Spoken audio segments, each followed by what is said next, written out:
Hello students, आज हम unit 2 का लेक्चर नंबर 2 लेने जा रहे हैं। लेक्चर नंबर 1 में हमने क्लासिफिकेशन ऑफ पीडीई पढ़ा था।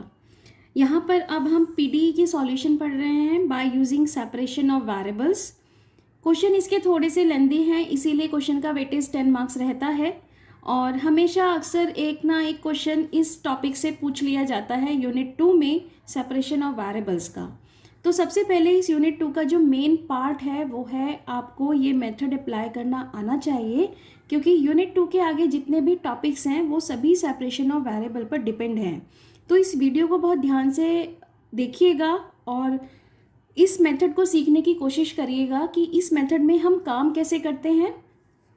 और इस मेथड को मैं एक्सप्लेन बाय एन एग्जाम्पल कर रही हूँ, स्टेप्स पहले नहीं बता रही हूँ, एग्जाम्पल के थ्रू इस मेथड को हम एक्सप्लेन कर रहे हैं। तो देखिए, जब भी हम किसी पीडीई को सॉल्व करते हैं तो हमें एक डिफरेंशियल इक्वेशन दी गई है और डिफरेंशियल इक्वेशन के साथ हमें कुछ कंडीशंस दी गई हैं। तो जब भी हमें ये बाउंड्री कंडीशंस दी जाती हैं तो इन बाउंड्री कंडीशन का यूज़ क्या है एक्चुअली। तो जब आप किसी पीडी को सॉल्व करते हैं, आपने यूनिट 1 में भी देखा, तो वहाँ कुछ आर्बिट्री कांस्टेंट या आर्बिट्री फंक्शंस का यूज़ करते हैं। लेकिन जब क्वेश्चन के साथ कुछ कंडीशन प्रोवाइड करा दी जाए तो इन कंडीशन की हेल्प से आप वो आर्बिट्री कांस्टेंट या आर्बिट्री फंक्शंस को फाइंड आउट करते हैं। जब भी आप क्वेश्चन करेंगे एग्जाम में भी क्वेश्चन में स्पेसिफाई होगा कि आपको पीडीई सॉल्व करने के लिए सेपरेशन ऑफ वेरिएबल अप्लाई करना है। तो ये बाय नेम क्वेश्चन आता है कि solve PDE bye using separation of variable. तो अब देखिए हम इसमें काम कैसे करेंगे। देखिए, मैंने यहाँ एक एग्जाम्पल लिया, del u by del t equals to del u by del x minus 2u। सबसे पहले इसमें आइडेंटिफाई करिए कि ये जो u है ये आपके पास डिपेंडेंट फंक्शन है।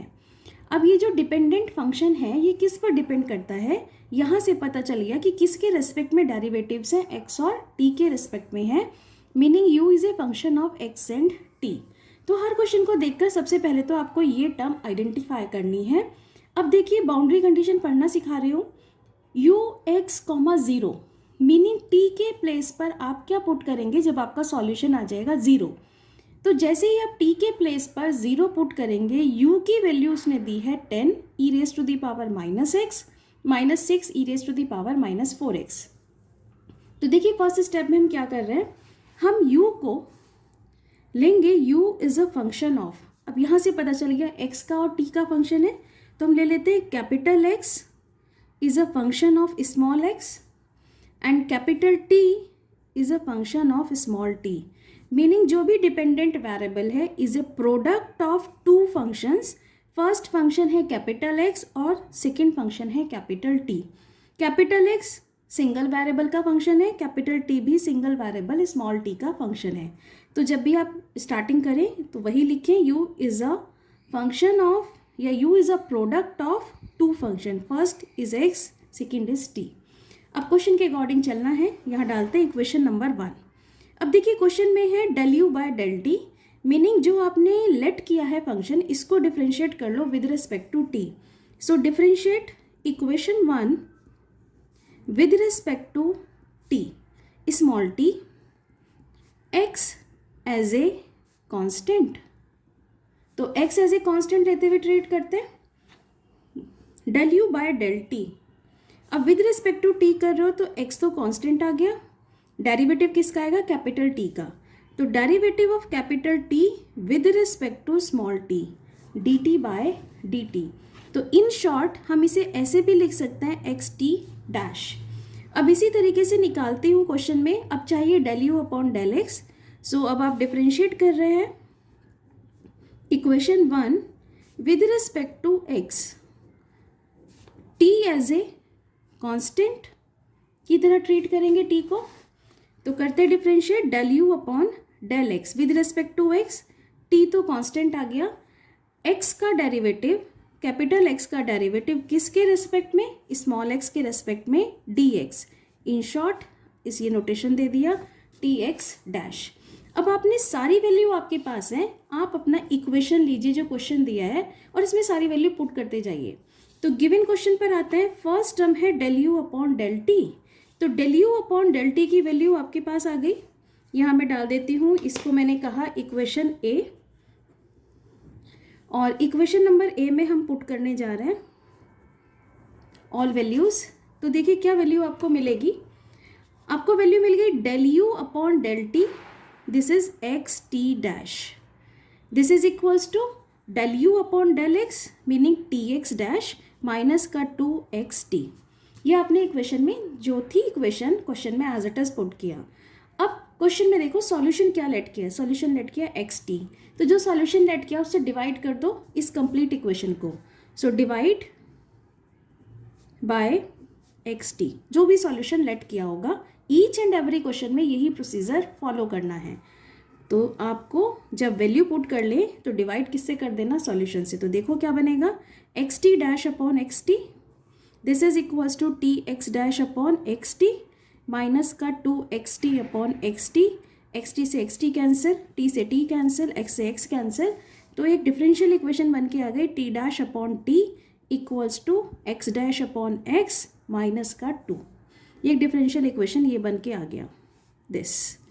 अब क्या करना है इसके आगे, अब ध्यान से क्वेश्चन को अगर आप देखें तो आपके पास एक साइड पूरा t सेपरेट हो गया, एक साइड पूरा x सेपरेट हो गया, और मेथड का नाम ही है सेपरेशन ऑफ वेरिएबल, जो हम ऑलरेडी सेपरेट कर चुके हैं। अब हमें करना क्या है, हमने तो कैपिटल T लेट किया है, कैपिटल X लेट किया है, हमें इसकी वैल्यू फाइंड आउट करनी है कि ये एक्चुअली है क्या जो हमने लेट किया है। तो आगे आप काम करने के लिए इसको लेट करेंगे k इज़ एनी कांस्टेंट। अब कुछ लोग यहाँ पर k लेट करते हैं, कुछ लोग यहाँ पर p स्क्वायर लेट कर लेते हैं, कुछ माइनस p स्क्वायर लेट कर लेते हैं। आप अपनी बुक में भी देखेंगे तो माइनस p स्क्वायर लेट किया होगा, किसी ने p स्क्वायर लेट किया होगा। ये आपकी चॉइस है, आप कोई भी, क्योंकि ये आर्बिट्री कांस्टेंट है, आप कुछ भी लेट कर सकते हैं। तो मैंने यहाँ पर लेट कर लिया है k। तो देखिए फर्स्ट इक्वेशन हम क्या फॉर्म कर लेते हैं।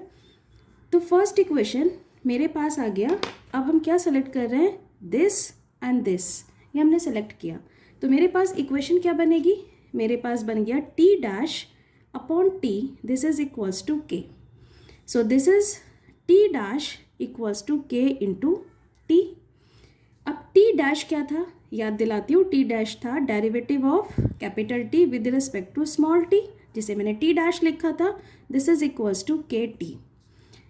यहाँ से मैं इसे ऐसे लिख सकती हूँ, d बाय डी टी को मैंने कैपिटल D ऑपरेटर से रिप्लेस कर दिया, this is equals to k t. तो यहाँ से एक इक्वेशन फॉर्म हो गई d माइनस का k capital T equals to 0। Ordinary differential equation है, ऑर्डिनरी डेरिवेटिव आ गए। अब सेकेंड सेमेस्टर में हम ये सारे डिफरेंशियल इक्वेशन निकालने सीख चुके हैं। तो ऑक्सिलरी इक्वेशन अगर हम बनाएं तो d को हम किससे रिप्लेस करते हैं, m से। तो ऑक्सिलरी इक्वेशन क्या बन गई, m माइनस के इक्वल्स टू 0। m की वैल्यू आ गई k, राइट हैंड साइड 0 है इसलिए pi की वैल्यू क्या होगी, 0 होगी। अब इसके कॉरस्पॉन्डिंग cf लिख लें। तो cf आपके पास क्या बन गया, एक आर्बिट्री कांस्टेंट दिया c1 e raise to the power small k, और यहाँ देखो डिपेंडेंट वेरिएबल क्या रखा है, स्मॉल t, और pi की वैल्यू 0। तब कंप्लीट सॉल्यूशन लिखना है, लिखना किसका है सॉल्यूशन, कैपिटल T का। तो कैपिटल T का आंसर कितना आ गया, CF प्लस pi तो 0 है, तो कैपिटल T जो हमने लेट किया था वो आ गया C1 e raise to the power k into T. तो इस तरीके से जो मेरे पास PD इक्वेशन दी गई थी उसे मैंने ऑर्डिनरी डिफरेंशियल इक्वेशन में कन्वर्ट कर दिया, जो हम ऑलरेडी पहले से पढ़ कर आ चुके हैं। अब हम आते हैं सेकेंड इक्वेशन फॉर्म करती हूँ। तो अब देखिए सेकेंड इक्वेशन कहाँ से फॉर्म करेंगे, सेकेंड इक्वेशन ये रही। अब की बार हम इसको लेंगे k के साथ। तो लेते हैं सेकेंड इक्वेशन के लिए x आ जाएगा, x dash upon x minus का 2 इक्वल्स टू k। तो यहाँ से आपके पास आ गया x dash upon x equals to k plus 2। तो इक्वेशन क्या बन गई, x dash equals to k plus 2 into capital X। अब याद करिए x डैश क्या डिनोट किया था, derivative of capital X with respect to small x equals to k plus 2 into x। यहाँ पर भी मैं सेम प्रोसीजर अप्लाई कर सकती हूँ, मैं इसे लिख सकती हूँ d बाई डी एक्स को कैपिटल D से रिप्रेजेंट कर दिया, इस टर्म को हम इधर ट्रांसफ़र कर दें, माइनस का हम लिखें k plus 2 of capital X equals to 0। Right hand side फिर से 0, pi की वैल्यू 0 कह सकते हैं, कांस्टेंट कोफिशिएंट का इक्वेशन है। तो ऑक्सिलरी इक्वेशन बना लें, m माइनस का k plus 2 equals to 0, m की वैल्यू आ गई k प्लस 2। सॉल्यूशन लिखना है। अब फिर से देखो सॉल्यूशन किसका लिखना है, इस चीज़ का ध्यान रखना, किसका लिख रहा है, कैपिटल एक्स।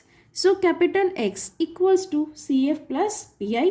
पी आई तो ज़ीरो है, राइट हैंड साइड ज़ीरो है, तो सी एफ क्या होगा इसके कॉरस्पॉन्डिंग, यहाँ सी एफ लिखती हूँ पहले। एक कांस्टेंट तो यहाँ C1 ले चुकी थी, नेक्स्ट मैंने ले लिया C2। E raise to the power value आपके पास है K प्लस 2 इंटू क्या लगाऊँ, यहाँ से देखो ये आ गया इंटू x। तो capital X equals to C2 e raise to the power K plus 2 into x. तो जो हमने सॉल्यूशन बिल्कुल स्टार्टिंग में लेट किया था कैपिटल X और कैपिटल T, वो हमने दोनों सॉल्यूशन फाइंड आउट कर लिए। तो आपको भी यही करना है, इक्वेशन बनाना है, K के साथ इक्वेट करोगे, दो इक्वेशन बन जाएंगी, T और X का सॉल्यूशन आ गया। अब ये जो सॉल्यूशन निकाले रखने कहाँ है, अगेन इक्वेशन पर लेके आ रही हूँ। यहाँ जाइए इक्वेशन नंबर 1। तो सॉल्यूशन क्या था आपके पास, U आपने लेट किया था product of X and T, X निकाल लिया, T निकाल लिया, तो हम इक्वेशन नंबर 1 में ये वैल्यू पुट करने जा रहे हैं। तो इक्वेशन 1 क्या किस में कन्वर्ट हो गई, देखिए इक्वेशन 1 आपके पास आ गई। So U equals to capital X is C2 e raise to the power K plus 2 into x and capital T C1 e raise to the power K into T। अब C1 भी constant, C2 भी constant, तो इसके place पर हम क्या लिख सकते हैं, हमने लिख लिया C1 C2 तो एक कांस्टेंट आ गया ई रेस टू दी पावर। अब ई रेस टू दी पावर दोनों पावर ऐड हो गई, तो ये पावर ऐड होके आ गया K plus 2 into x plus K into T। तो इतना काम आप हर क्वेश्चन में करेंगे, पूरे सेकेंड यूनिट में इतना काम आपको करना आना चाहिए। ये आपके पास आ गया U की वैल्यू, और U की वैल्यू हमने निकाल ली in terms of X and T। अब चलते हैं कंडीशन पर लेकर जाती हूँ। अब कंडीशन में पढ़ते हैं, देखिए कंडीशन में क्या था, कंडीशन में था UX 0। तो जब भी हम अपने आंसर पर कोई भी कंडीशन अप्लाई करेंगे तो हम यहाँ पर एक काम करेंगे कि जो हमने लास्ट में सॉल्यूशन लिखा है, इस सॉल्यूशन का हम मोस्ट जनरल सॉल्यूशन लिखेंगे। एक general solution, most general solution. अब मोस्ट जनरल सॉल्यूशन लिखने का क्या तरीका है, दिस इज U, किसका फंक्शन था, x और t का। ये रहे कांस्टेंट C1 C2, इनको लिख दीजिए BN CN AN, जो चाहें वो ले सकते हैं, और अप्लाई कर दीजिए समेशन। समेशन कहाँ से, 1 से लेकर इन्फिनिटी तक, क्योंकि आप जनरल सॉल्यूशन दे रहे हैं। और ये complete as it is e raise to the power K plus 2 into x plus K into T। This is most general solution, और इसी का आगे रोल है, दिस इज इक्वेशन नंबर 2।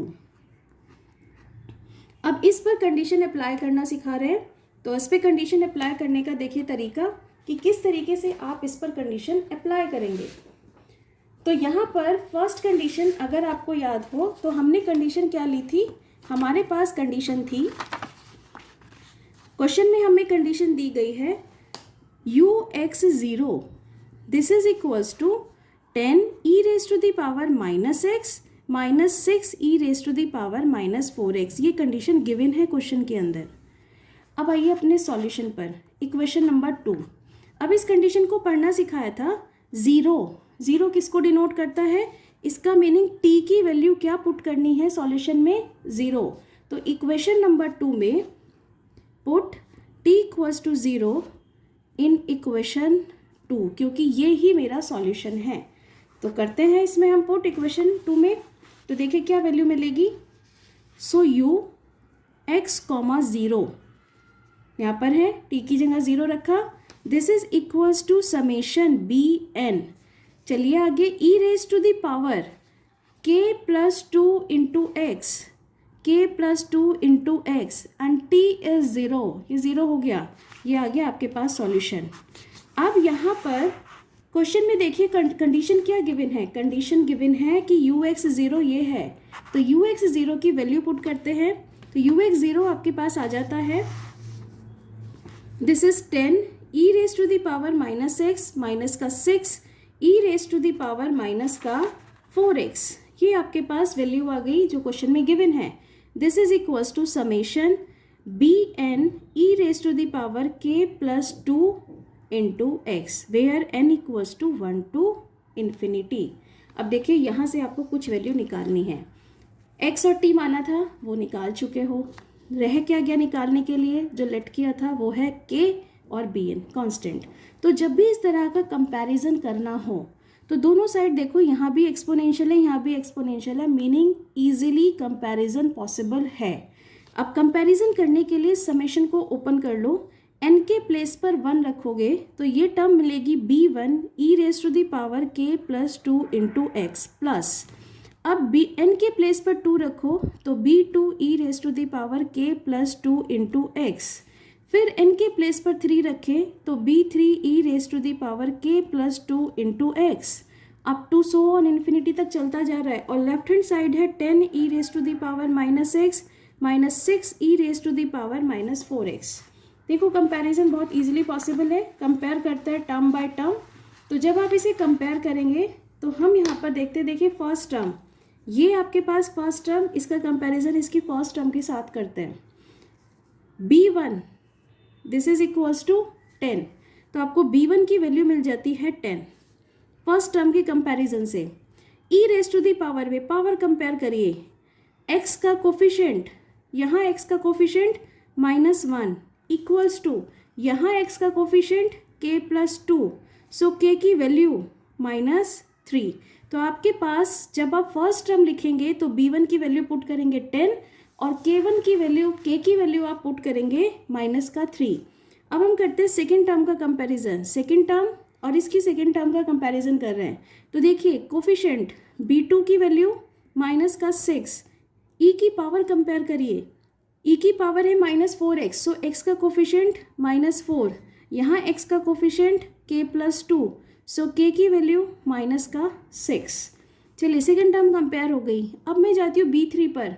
अब यहाँ तो कंपैरिजन के लिए कुछ नहीं बचा, तो सिर्फ 2 ही टर्म थी, वो मैंने कंपेयर कर दी। तो इसका मीनिंग आगे की terms b3 b4 b5 up to infinity जितनी भी टर्म्स है वो सब क्या है, 0 हैं, और कोई टर्म यहाँ पर एग्जिस्ट नहीं करती। तो आपने क्या किया, कंपैरिजन से सारे कांस्टेंट निकाल लिए। अब आपको लिखना है इसका फाइनल सॉल्यूशन, तो आपको मैं सॉल्यूशन की साइड लेके आती हूँ। इक्वेशन नंबर 2 पर आते हैं। अब इस इक्वेशन नंबर 2 में आपको अपना फाइनल आंसर देना है। तो देखिए आंसर आप कैसे देंगे। तो इक्वेशन 2 में अब आपको ये चीज़ क्लियर हो गई होगी कि इस समेशन में कितनी टर्म एग्जिस्ट करेंगी, ओनली 2 टर्म्स एग्जिस्ट करेंगी, बाकी सारे टर्म्स क्या हैं, 0 है। तो हम लिखते हैं इक्वेशन नंबर 2। सो सॉल्यूशन क्या लिख रहे हैं, so UXT equals to, summation open कर लो 2 टर्म्स तक, n की जगह 1, तो फर्स्ट टर्म आप लिखेंगे b1 e raise to the power k plus 2 into x plus k t. आगे चलते हैं, n की वैल्यू 2, so b2 e raise to the power k plus 2 into x plus k t. आगे लिखे b3 e raise to the power k plus 2 into x plus k t up to so on. अब सारे constant निकाल रखें, so final answer UXT, so UXT equals to b1 is 10, ये put किया 10 e raise to the power, अगर b1 10 है तो k की वैल्यू -3, अगर मैंने यहाँ b1 10 रखा तो k की वैल्यू पुट करने जा रही हूँ -3, so e raise to the power -3 plus 2 into x और k की वैल्यू -3 इंटू टी प्लस।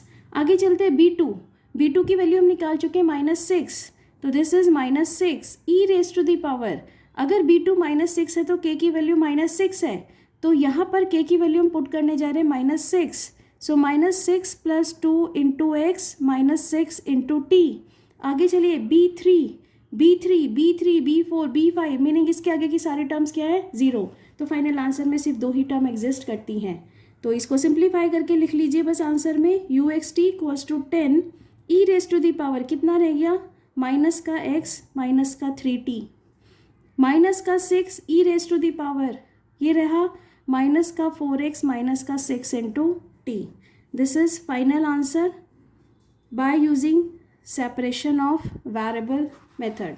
तो यहाँ पर आपको जो प्रोसीजर अप्लाई करना है वो ये है कि जब आप क्वेश्चन को अटेम्प्ट करें तो ये देख लें कि ये फंक्शन किसका है, वो आप 2 फंक्शन लेट कर लें, उनका प्रोडक्ट ले लें। जो भी क्वेश्चन में डेरिवेटिव पूछे गए हैं उसके कॉरस्पॉन्डिंग डेरिवेटिव फाइंड आउट करते जाएं और गिवन क्वेश्चन में सारी टर्म्स पुट कर दें। जो भी आपके पास इक्वेशन बनी, जो आपने सॉल्यूशन लेट किया है उससे डिवाइड कर दे। ऐसा करने से क्या होगा कि आपके पास वेरिएबल सेपरेट हो जाएंगे, और यही हम कर रहे हैं सेपरेशन ऑफ वेरिएबल। हमने एक कांस्टेंट के लेट कर लिया, 1 बाय 1 इक्वेशन बनाया, और इक्वेशन को सॉल्व करके हमने टी और एक्स फाइंड आउट किया। अब फाइनल आंसर कैसे लिख रहे थे, ये था आपके पास कैपिटल एक्स, ये आपके पास था टी। फाइनल आंसर आपका C1 C2 के फॉर्म में आ गया। कंडीशन को अप्लाई करने से पहले ये क्वेश्चन यहाँ तक कंप्लीट हो गया, बट अगर क्वेश्चन में आपको कुछ बाउंड्री कंडीशंस दी हैं तो कंडीशन को अप्लाई करने से पहले आपको उसका मोस्ट जनरल सॉल्यूशन लेना होगा, और मोस्ट जनरल सॉल्यूशन लेने के लिए C1 C2 के प्लेस पर Bn लिखकर समेशन अप्लाई कर दे, तो ये इसका मोस्ट जनरल सॉल्यूशन है। अब जो भी सॉल्यूशन आपने बनाया है उसमें कंडीशन को पुट करें, जैसे हमने यहाँ पुट किया, और सारे कांस्टेंट की वैल्यू हम यहाँ पर फाइंड आउट करते गए, और फाइनल हमने अपना आंसर में ये वैल्यूज़ पुट करके ये आपने फाइनल आंसर फाइंड आउट किया। तो ये स्टेप्स यहाँ पर कंप्लीट होते हैं, ये इसका फाइनल आंसर है। और इसका एक और एग्जांपल हम नेक्स्ट वीडियो में कंसीडर करेंगे, तो इस मेथड को बहुत अच्छे से सीखिए। एक नेक्स्ट एग्जांपल वो भी इम्पॉर्टेंट है, डिफरेंट टाइप का एग्जांपल है, तो वो हम नेक्स्ट वीडियो में ले रहे हैं। Okay, thank you.